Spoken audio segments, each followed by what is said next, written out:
Кышкысын жалпы 3 миллион 30 миң тоннага жакын көмүр керектелет. Анын 1 миллион 236 миң тоннасы турак жайларды жылытуу үчүн колдонулат. Учурда 242 миң 700 тонна көмүр бар. Жыл бою 200 миң тоннага жакын кара алтын сыртка сатылса, октябрдан баштап экспортко тыюу салынды.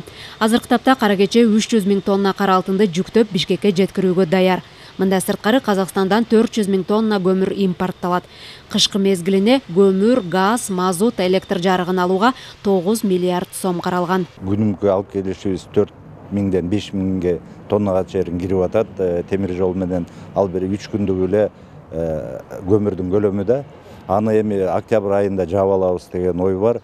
1 августтан баштап жүктөп кетиргенге жетиштик. Бул бюджеттик мекемелерде азыр администрация, жергиликтүү бийликтер маалымат берип атат. 80ден 90%га чейин бюджеттик мекемелер өз кампаларын толтуруп алды. Кышка даяр. Калган 10-15-20%-терин пайыздарын булар кышы бою жазга чейин кампаларына киргизип алат. Өлкөнүн 1 жылдык энерго керектөөсү 15 миллиард киловатт сааттын тегерегинде. Анын 2 миллиард 800 миллион киловатт сааты сырттан алынат.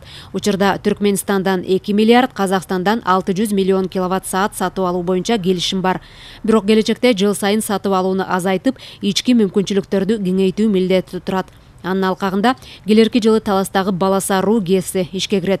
Учурда жүрүп жаткан курулуш иштерине австриялык компания 2 миллион евро которгон. 6 миллиард сом бул жылга, анан 3 миллиард тиги өткөндө кыштын 1-чи кварталында.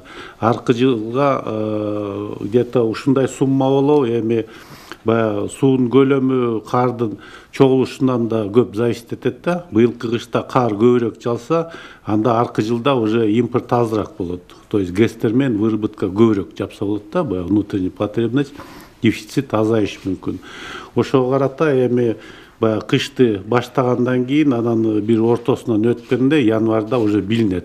2022-2023 жылдары турак жайларды жылытуу үчүн өлкөдө көгүлтүр от менен камсыздоо 38%га жетти. Бул багытта да эки тараптуу сүйлөшүүлөр жүрүп, үзгүлтүксүз газ берүү келишимдери күчүндө.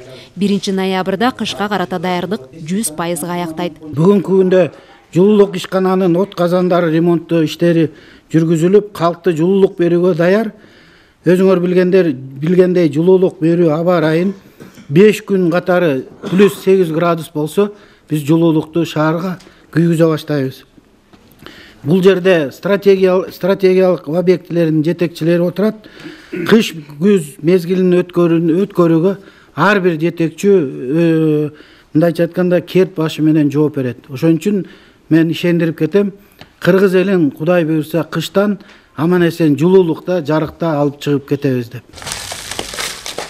Мындан сырткары министрлик калкка жеткиликтүү болуш үчүн көмүрдүн баасын көзөмөлдөө иштерин күчөттү. Жыл сайын кышкы маал көмүр тартыштыгы жана анын асман чапчыган баасы коомчулукту дүрбөлөңгө салып келет. Атайын комиссия түзүлүп, көмүр саткан жайларга Кыргыз көмүр, монополияга каршы жөнгө салуу кызматы жана укук коргоо органдары барышты. Көмүрдүн 1 тоннасына 4 миң сом деп баа коюлду. Бир гана сүлүктүүнүн көмүрү колдо казылып, сапаты мыкты болгондуктан 1 тоннасы 8 миң сомдун тегерегинде сатылат. Элиза Нурматова, Нуркамил Асанов, Фалато 24.